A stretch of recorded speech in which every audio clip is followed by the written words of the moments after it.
Welcome students, it's Ms. Martin and I have a First Page Friday for you. So I have a book that I think is worth reading that I'd like to share with you. This book is called Wolf Hollow. It's by Lauren Wolk. So with this book, what I like about it is that this is a book that's all about bullying, and it's told from a perspective of a person who's kind of outside of the bullying, but who has the ability to affect it. I think this is a book about the majority of us, because the majority of us are not the bully, and the majority of us are not the person who's being bullied. The majority of us are people who are standing on the outside, and it takes us a little while to kind of realize what's going on and to recognize what it is that we're seeing and what's happening, and then to make a decision about what we're going to do about that. And that's what happens in this book. That's what happens to the characters here. This story takes place during World War II in Pennsylvania, in a small town, kind of a rural town. And so it's during that World War II time period. I think it's 1943 that this occurs.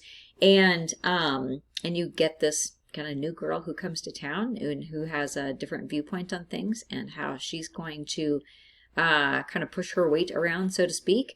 And that has a significant impact on the characters who are already there, right? The characters who are already in town. I found the book to be absolutely riveting. I sat down to start reading it, and that was it. I was just kind of sucked in from the beginning. I found it to be informative and entertaining. It was a real page turner, and I couldn't put it down. So what I'd like to do is to read the first page to you so that you can get a feel for the book and to see if maybe this will be your next book. So this is the first page of Wolf Hollow by Lauren Wolk.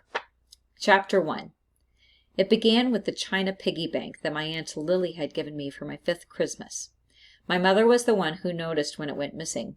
"Are you hiding your piggy bank, Annabelle?" She was scrubbing down the baseboards in my bedroom while I put away my summer clothes.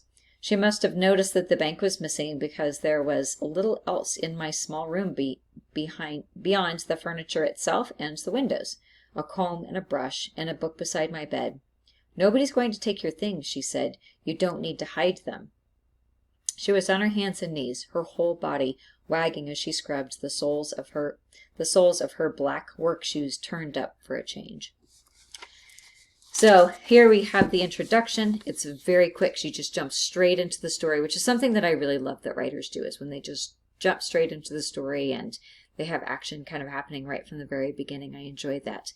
And not only that, we also have the characters already in the situation of that bullying. That bullying is already happening there. So if that sounds like an interesting book to you, pick up a copy of Wolf Hollow and give it a try. I hope that you enjoy it.